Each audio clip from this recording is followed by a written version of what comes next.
Les 7 attaques spirituelles que le diable utilise contre les élus. Le combat spirituel fait partie intégrante de la vie du chrétien. Dès que nous acceptons Jésus-Christ comme notre Sauveur et Seigneur, nous devenons des cibles pour l'ennemi. Il ne s'attaque pas à ceux qui marchent dans les ténèbres, car ils lui appartiennent déjà. Mais les élus de Dieu, ceux qui brillent de la lumière du Christ, deviennent des cibles privilégiées de ses manœuvres. Aujourd'hui, nous allons explorer 7 attaques spirituelles que le diable utilise pour tenter de détourner les élus du chemin de la vérité. Ces stratégies ne sont pas toujours évidentes, mais elles sont réelles. En les exposant à la lumière, nous apprendrons comment les surmonter par la puissance de Dieu. Avant de commencer, je t'invite à t'abonner à cette chaîne pour recevoir d'autres messages qui nourrissent ta foi et t'aident à marcher dans la lumière. Active également la cloche pour ne rien manquer. Ce que tu apprendras aujourd'hui pourrait transformer ta vie. Le diable est rusé, il ne se présente pas toujours comme un adversaire évident. Non, il préfère s'introduire subtilement dans nos vies, utilisant des stratégies cachées pour saper notre foi, affaiblir notre détermination et nous éloigner de notre appel divin. Mais Dieu ne nous a pas laissés sans défense. À travers sa parole, il nous a donné les clés pour reconnaître et vaincre les plans de l'ennemi. La première attaque que l'ennemi utilise contre les élus, c'est le doute. Lorsque nous sommes confrontés à des épreuves, lorsque nos prières semblent rester sans réponse, le diable murmure à notre esprit « Dieu t'a abandonné, il ne t'écoute pas, peut-être que tu n'es pas digne de son attention ». Ce doute s'infiltre doucement, comme un poison, affaiblissant notre foi. Mais rappelons-nous les paroles de Jésus dans Marc 11, 23. « Tout ce que vous demanderez en priant, croyez que vous l'avez reçu, et cela vous sera accordé. » La foi est notre bouclier contre cette attaque. Lorsque le doute surgit, proclamons la fidélité de Dieu et la puissance de ses promesses. La deuxième attaque, c'est la distraction. Dans ce monde moderne, les distractions sont partout. Les réseaux sociaux, les divertissements, les responsabilités quotidiennes, toutes ces choses peuvent nous détourner de notre communion avec Dieu. Le diable sait que si nous restons ancrés dans la prière et la lecture de la parole, il ne pourra pas nous atteindre. Alors, il s'arrange pour remplir nos journées d'activités qui nous éloignent du spirituel. Mais Jésus nous rappelle dans Matthieu 6, 33, « Cherchez d'abord le royaume de Dieu et sa justice, et toutes ces choses vous seront données par-dessus. » Remettons Dieu au centre de notre vie et refusons de nous laisser distraire par ce qui est secondaire. La troisième attaque est plus subtile, mais tout aussi dangereuse. Les pensées négatives et la culpabilité. Combien de fois avons-nous entendu cette petite voix nous rappeler nos erreurs passées, nos échecs, nos péchés? L'ennemi aime utiliser nos faiblesses contre nous pour nous convaincre que nous ne sommes pas dignes de l'amour de Dieu. Mais écoutez ceci, il n'y a donc maintenant aucune condamnation pour ceux qui sont en Jésus-Christ. Romains 8, 1. La grâce de Dieu est plus grande que n'importe quel péché. Lorsque nous confessons nos fautes et que nous nous repentons sincèrement, Dieu nous pardonne et nous purifie. N'écoutez pas les accusations du diable. Il est le père du mensonge, et son objectif est de vous faire oublier votre identité en Christ. La quatrième attaque, c'est l'isolement. Le diable sait qu'un croyant isolé est plus vulnérable. Lorsqu'il parvient à nous éloigner de la communauté des fidèles, il peut plus facilement semer le découragement et l'abattement. Peut-être avez-vous déjà entendu cette pensée. Personne ne te comprend vraiment. Tu es seul dans ce combat. Mais c'est un mensonge. Dieu nous appelle à marcher ensemble en tant que corps de Christ. Hébreux 10, 25 nous exhorte à ne pas abandonner nos assemblées, mais à nous encourager mutuellement, surtout alors que le jour du Seigneur approche. La communion fraternelle nous fortifie et nous protège contre cette attaque. La cinquième attaque que le diable utilise, c'est l'épuisement spirituel. Il s'arrange pour que nous nous sentions fatigués, surchargés, à bout de force, au point que prier ou lire la Bible devienne un fardeau. C'est dans ces moments de faiblesse qu'il murmure « Tu es trop fatigué pour prier. Pourquoi te fatiguer?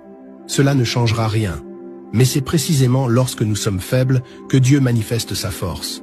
Ésaïe 40, 31 nous rappelle que ceux qui espèrent en l'Éternel renouvellent leur force, qu'ils s'élèvent avec des ailes comme des aigles, qu'ils courent et ne se lassent point.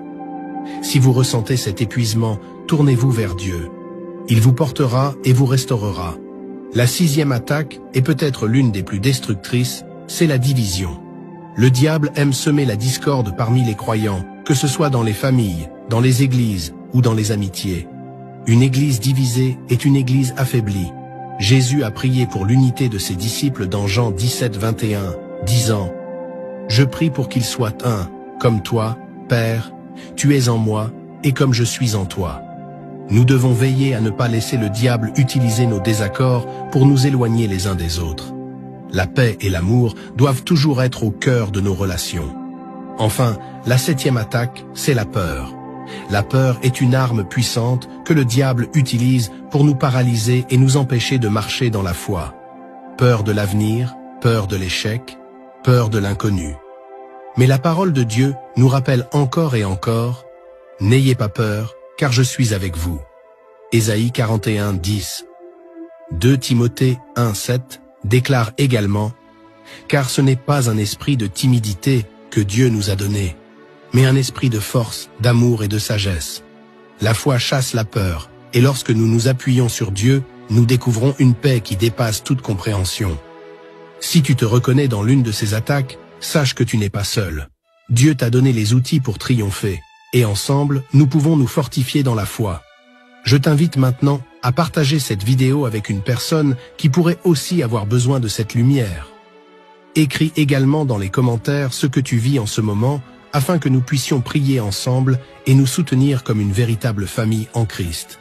Et surtout, abonne-toi pour ne manquer aucun message qui t'aide à rester ferme dans ce combat spirituel. Alors, comment pouvons-nous surmonter ces attaques? La réponse est simple mais puissante. En revêtant l'armure de Dieu. Éphésiens 6, 10, 18 nous invite à nous fortifier dans le Seigneur et dans sa force toute puissante, à revêtir l'armure de Dieu pour pouvoir tenir ferme contre les ruses du diable. Le casque du salut, la ceinture de la vérité, la cuirasse de la justice, les chaussures de l'évangile de paix, le bouclier de la foi et l'épée de l'esprit qui est la parole de Dieu. Ce sont nos armes spirituelles. Avec elles, nous sommes invincibles. La prière est également essentielle.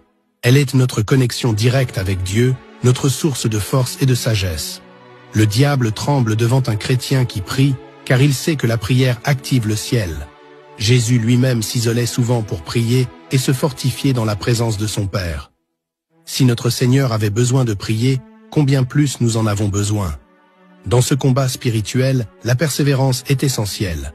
L'ennemi peut redoubler d'efforts lorsqu'il voit que vous restez ferme dans la foi, mais ne vous laissez pas décourager. Jacques 4, 7 nous dit « Soumettez-vous donc à Dieu, résistez au diable, et il fuira loin de vous. » Cette promesse est claire. Lorsque nous résistons avec fermeté, en nous appuyant sur Dieu, l'ennemi n'a pas d'autre choix que de s'éloigner. Mais pour cela, nous devons rester en alerte. Le diable rôde comme un lion rugissant, cherchant qui dévorer. 1 Pierre 5, 8. Cela signifie que nous devons veiller constamment sur notre cœur, nos pensées, nos paroles et nos actions. Chaque jour, demandez à Dieu de vous aider à rester vigilant et de vous donner la sagesse pour discerner les attaques de l'ennemi. La prière du matin est un moment clé pour déposer votre journée entre les mains du Seigneur et demander sa protection divine.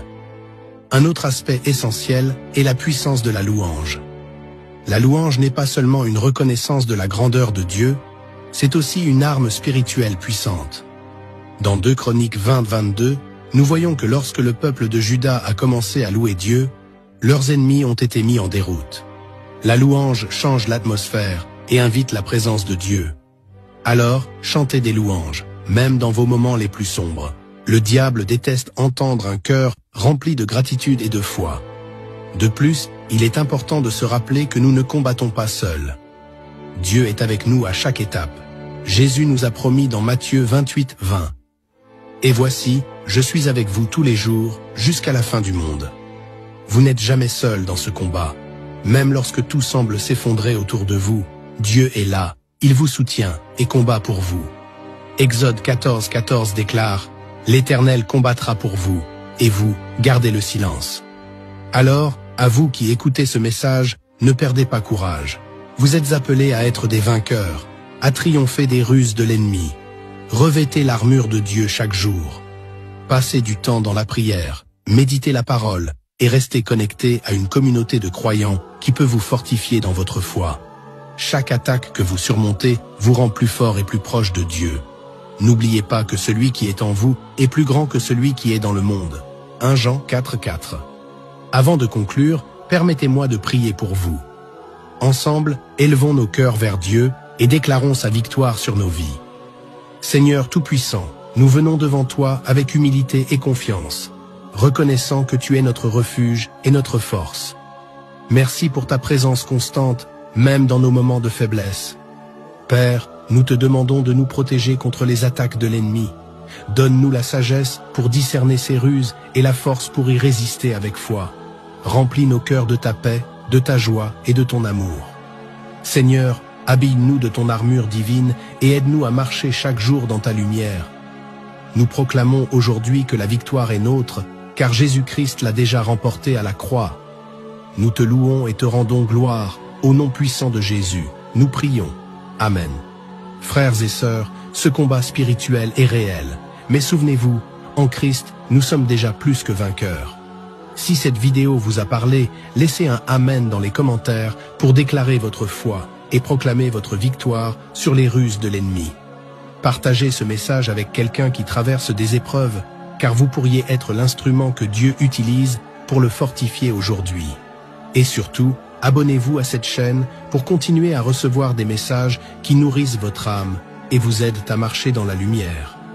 Que Dieu vous bénisse abondamment et qu'il renouvelle vos forces chaque jour. À très bientôt dans une nouvelle vidéo inspirée par sa parole.